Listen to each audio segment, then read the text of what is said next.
You're tuned in to the Ross Tucker Football Podcast, guiding your gridiron journey, none other than your host, former NFL lineman, Ross Tucker.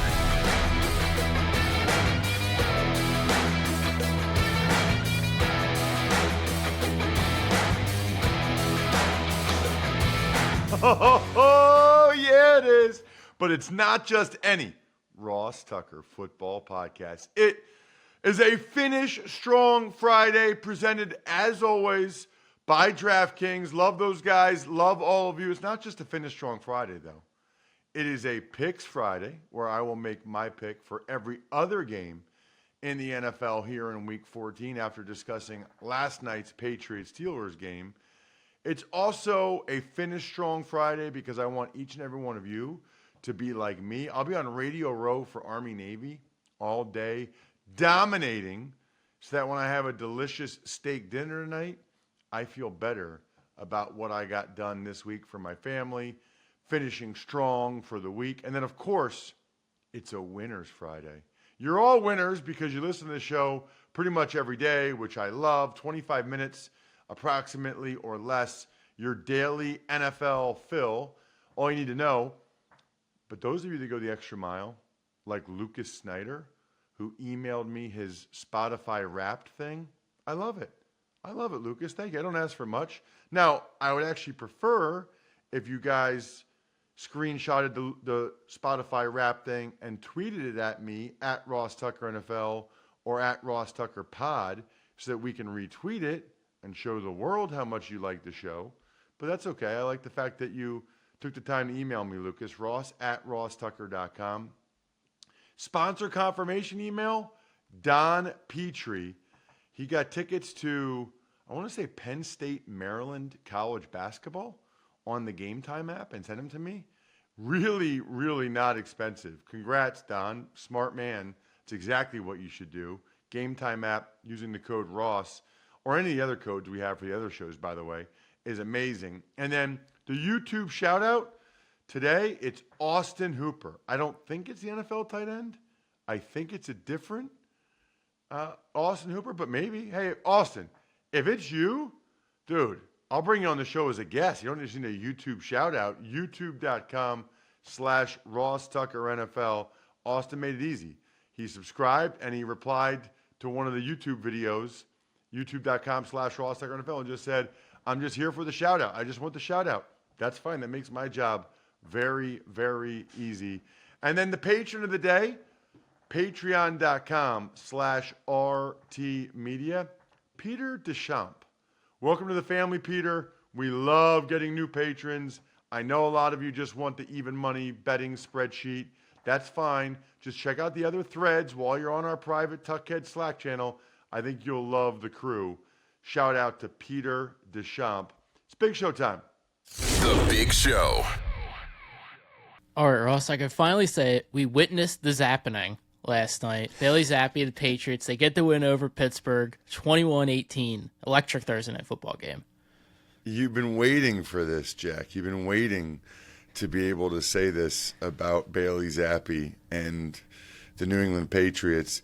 I mean, it felt like right after the game started, it was 21-3. I mean, just a wild, wild game on a lot of different levels. And let's say this, Jack. This is the first warning of people when you look at a game and you say, well, this team's got everything to play for.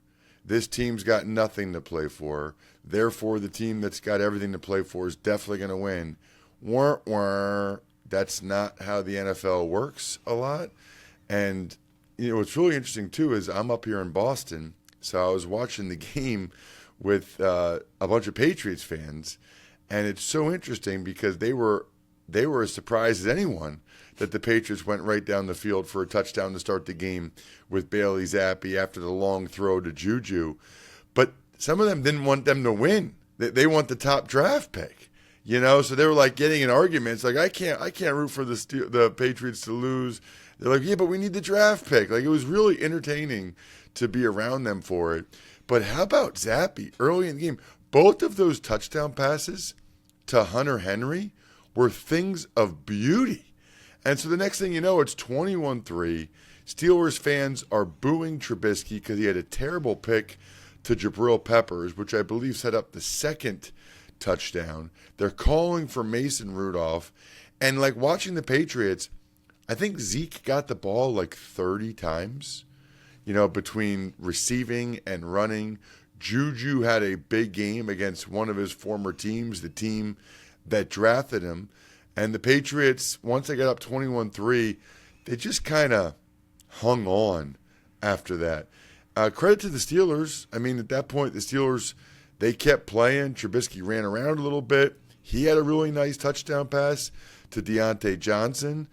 But even though they made it 21-18 after the 2-point conversion with 11 minutes left, I thought for sure, Jack, the Steelers would win the game at that point. You know what I mean? Like, it just felt like, okay, they've come all the way back, 15 points. They're here. They're going to be able to figure out a way to get the win, and it'll look bad, but they still got the win. By the way, they overhit before halftime for people, but they couldn't get it done. The Steelers could not get the win. And now to lose home games back-to-back to two of the worst teams in football, just such a bad look for the Steelers. So I mentioned earlier the Game Time app. I think I said earlier in the week, Jack, I can't remember, but it's over $700 is the cheapest ticket for this Army-Navy game tomorrow, which is so cool. I mean, I love it. I love that it's a hot ticket. I love that people can't wait. I mean, Jack, you went last year and loved it, right? I still think it's the best football experience I've ever been to, in my opinion. I thought it was incredible. I would go back, honestly. Absolutely go back. And you got a double overtime game, which, do you know, that's the only overtime game in the history of the Army-Navy game? Really? That shocked me. Yeah, it's a fact. Because it feels like they play a close game, like 13-10 every year. So the fact that it had never gone to overtime before is bananas. Anyway, on the Game Time app, you can see the view from the seat you're purchasing before you buy. So there's not like getting to the stadium and not knowing what you got. Like, you know exactly what it's going to look like. They got these zone deals.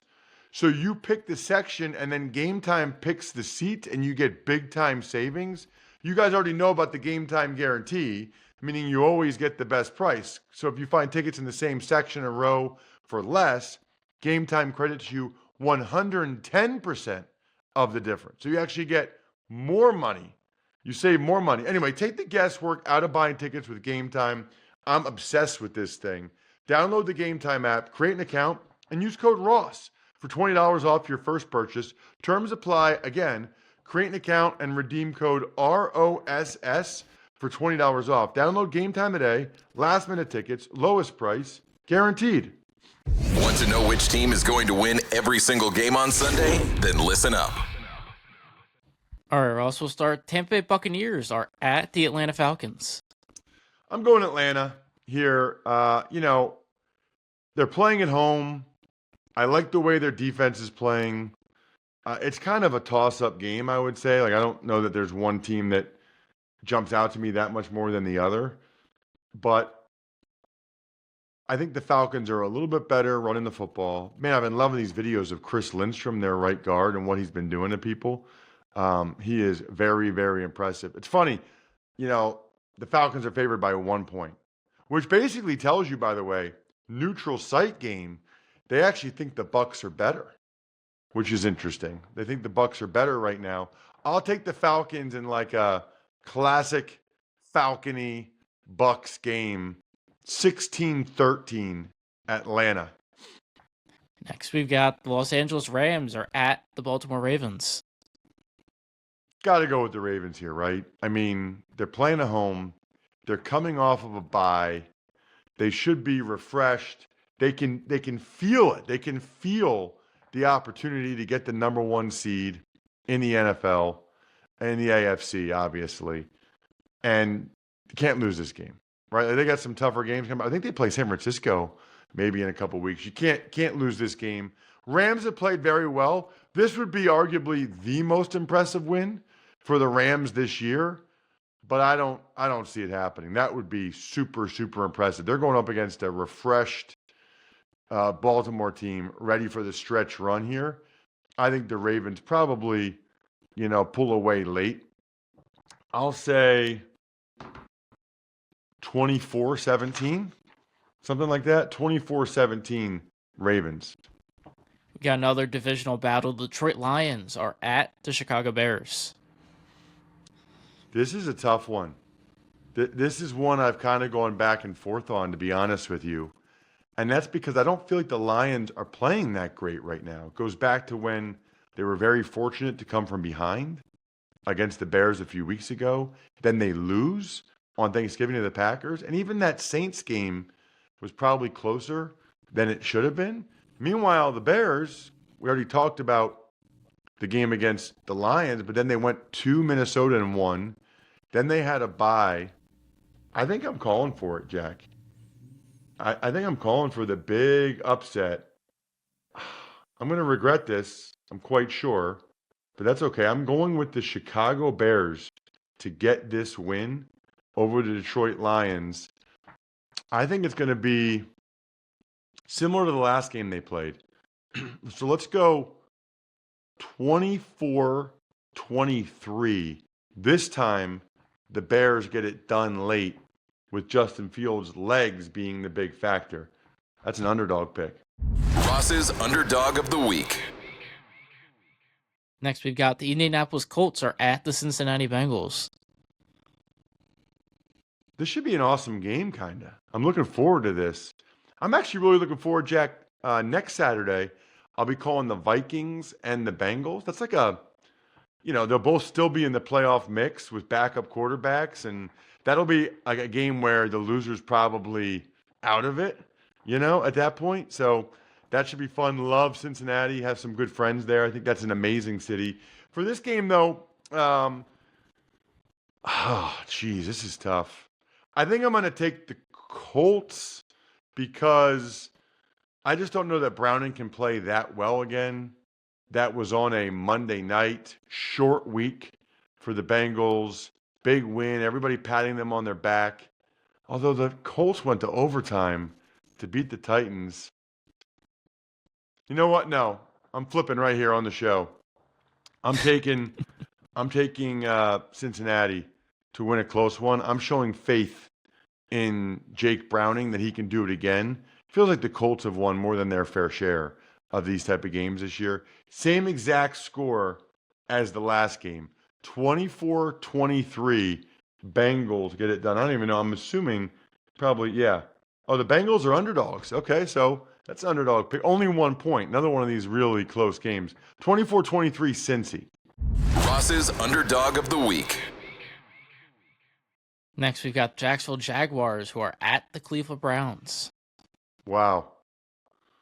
What an interesting game with all the quarterback stuff for both these teams. It's got to be the Browns, though, right? I mean, it's got to be the Browns. Their defense, I think they're getting Denzel Ward back, which is big. We talked earlier in the week on the Even Money Betting podcast about what's going on in terms of the weather for this game.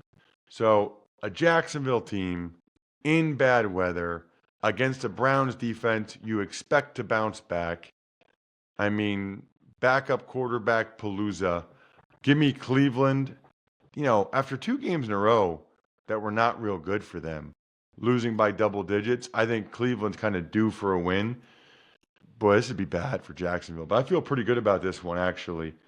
Cleveland, I don't know that they're going to score that many points, especially with the weather. I'm taking that into account. So let's go 16-10, Cleveland.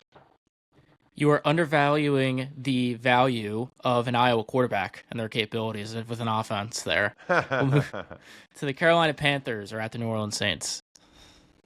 I'll take the Saints. Has not been great for them. Looks like it'll be Jameis. But I'll take the Saints because they got to win this game. And I don't think they'll be picking Carolina to win any game, right? I mean, it doesn't mean they won't. They were pretty close against the Bucs. But I don't know that I'll be picking them to win any of these games at this point. Saints are pretty banged up, but it's not like Carolina is like coming in here crazy healthy themselves. This is a win. Like if Dennis Allen loses this one, he's pretty much done. I mean, he might be done anyway if they don't win the division. but he definitely needs to win this one. As for Carolina, I don't know. I mean, I guess Tabor is trying to get the full-time job. He's got to kind of win out probably to have any shot of that whatsoever. I'll get the Saints.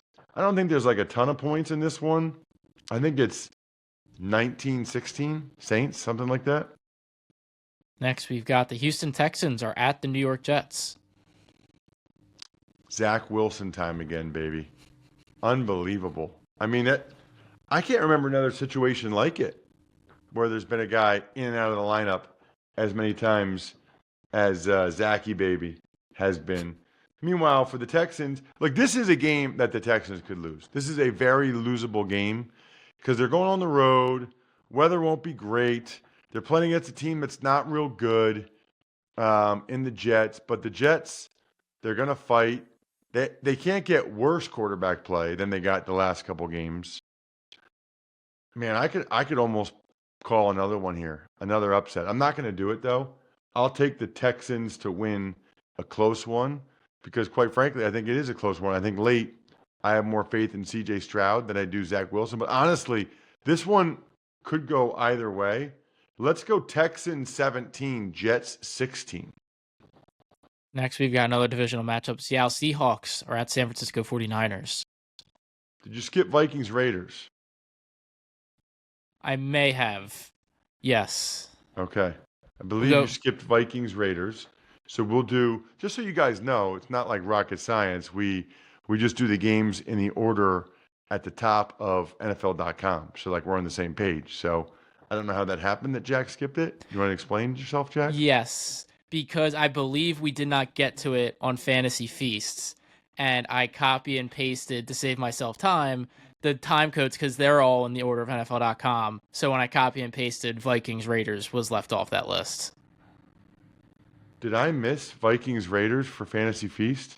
Yes, and I did not realize it until after the show was put together. But I just assumed there wasn't much to really talk about. So no, I missed it. That's on me. Sorry, everybody that listens to the Fantasy Feast as well. And those of you that don't, you don't care at all. Not even a little bit. I'm going to take the Raiders. I think it's a toss-up game. Raiders playing at home. I don't like what I saw from the Vikings and Josh Dobbs the last time out. Now, I do think it's good they're getting Justin Jefferson back, but I don't like what I saw from the Vikings the last time out. Raiders realize what they're playing for the rest of this year. They're playing for Antonio Pierce to be their head coach next year. So I think they'll get this one done. There's a lot of like sneaky, fun, juicy matchups this week. Give me the Raiders to win this one 23-22. Shout out to the guy that doesn't like the even numbers. Nobody said you were bad at holding a grudge, Ross. We'll move to the Seattle Seahawks at San Francisco 49ers. No, I mean, I'm fine with it. If it brightens his day a little bit, if it helps him out, that's fine. I like the Niners to win the game, although I think this is going to be close. A couple of reasons why. Number one, the Seahawks had extra time to rest and prepare after playing the Cowboys last Thursday night. Number two, and just as importantly, Niners are coming off a big win. This is like a letdown spot for the Niners, which they would never admit to and all that stuff, and we know that. But this is a prime letdown spot for the Niners. I still think they'll win, but I don't think they're going to keep it rolling like they have been. I think this is going to be a barn burner for them. 27-23, the Niners get this one done. Next, we've got the Buffalo Bills are at the Kansas City Chiefs. Should be an awesome game. Should be an absolutely awesome game. You know, the problem is, if the Chiefs won last week, Jack, I probably, against the Packers Sunday night, I probably would have picked the Bills to win this, but I'm not picking the Chiefs to lose back-to-back games. It just doesn't happen. I mean, when's the last time, you could probably look it up, I can't remember the last time Patrick Mahomes and Andy Reid lost back-to-back games. Just does not seem like a thing that happens very often, if at all. So, should be an awesome game, should be a shootout. I think it's a classic Patrick Mahomes, Josh Allen game. But I also think ultimately the Chiefs find a way to get it done. Because again, close game late, I trust Andy Reid and Mahomes more than I trust McDermott and Josh Allen. Let's go 31-30. The Chiefs win, and it might be time for my beloved people up in Buffalo to break out the Labatt Blue Lights and drink some Labatt Blue Lights while they're watching this game, maybe after the game with friends, live life to the power of we, maybe just their family. Always enjoy responsibly. Beer, Labatt USA, Buffalo, New York. While we're at it, by the way, Jack, we're heading into the fourth quarter of the show. And in football, the fourth quarter is where the magic happens. It's where games are won, where champions are made. In business, it's where sales teams become legends. That's why HubSpot built Sales Hub, to give sales reps the deal-making tools they need to win their Q4. Sales Hub's prospecting workspace organizes your schedule, goals, and to-do list in one place to save your team precious fourth quarter time. And Smart Sequences help sales reps close deals faster than ever. So get ready to dominate Q4 with Sales Hub. Learn more at HubSpot.com/sales. So per quick search, the last time they lost back-to-back games was 2021 in week 2 and week 3. 1 point loss to the Ravens, and then 30-24 to the Chargers. Interesting. All right. Next, we'll stay in the AFC West. We got the Denver Broncos at the Los Angeles Chargers. I'm going Broncos. I just have more faith in them than I do the Chargers. The Chargers can't run the ball a lick. I don't think Russell Wilson's going to throw 3 picks again. And this is the way the NFL goes. Chargers won their close game last week. Broncos lost their close game. I think it flips. I think the score is 21-20 Broncos. Got another divisional matchup. This is a big one. Philadelphia Eagles are at the Dallas Cowboys. It's so nice, isn't it, when you can see good games in all the marquee time slots, including, Bills Chiefs at 4:25, and then Cowboys Eagles Sunday night. Should be a terrific, terrific game. I like the Eagles to bounce back in the sense that they kind of got embarrassed by the Niners at home, and they know this is a big game, and they're getting back Dallas Goedert. They should be better at linebacker, but the Cowboys need this game. I mean, for the Cowboys to have any chance whatsoever to win the division, they must win this game. They're playing really well. They're playing at home. I don't think it's tough for one of these teams to sweep the other one. 27-24 Cowboys. In what was truly an awful week for historical references, I was able to find one. AFL Eastern Division matchup, Tennessee Titans at the Miami Dolphins. AFL Eastern Division. Yes. When they were the Houston Oilers? Yes. Wow. I really dislike references to the Titans as the Houston Oilers. Because it's like, there's a team in Houston now. You know what I mean? Like, that would be like references to the Ravens when they were in Cleveland. I understand where you're coming from. I get the franchise, just not like a fan.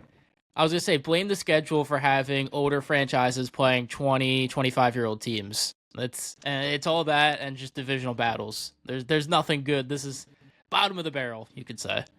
Well, and also, to be playing 2 games at the same time on Monday night still remains very perplexing to me. I like the Dolphins for all the reasons everybody knows. I think the Dolphins probably blow them out. I think it's, 31-13. I think the Dolphins pull away. 31-13 Miami. And we'll wrap things up. Green Bay Packers are at the New York Giants. I think the Giants can make this one interesting. Coming off the bye with Tommy DeVito, and they've been winning some games, and they're feeling better, and it's a home game, and it's Monday night. Everybody's patting the Packers on the back. Hey, you guys, you beat the Chiefs. Everybody's excited about that. I still think the Packers are the better team. I still don't think Tommy DeVito. This would be a big win for Tommy DeVito for the rest of his life. Huge win for his career and just his sort of legacy there with what he's got going on in New York. But I don't see that happening. Give me the Packers to ultimately get it done. I think it's probably a close game. Something like I don't think the Giants are going to score that much. 20-17. Go, Pack, go. Dun, dun, dun, dun, dun, dun, dun. Go, Pack, go. But they'll do it, by the way. for a Finish Strong Friday, Picks Friday, Winners Friday. Have an awesome game. If you're in the car tomorrow, listen to me on the call of the Army-Navy. Should be fun. I think we're done here. Thanks for tuning in to the Ross Tucker Football Podcast. Make sure to also check out Even Money, Fantasy Feast, and College Draft, all on the DraftKings Network, YouTube, or subscribe to the podcast on your favorite platform. Shout out to Pizza Boy Brewing, which is delicious, as well as Sporticulture, HumanHeadNYC.com, SteakhouseSports.com, Go-Bengals.com, BackOfficeSchedule.com, and the greatest gift you could ever give a loved one for the holidays, MyFrontPageStory.com.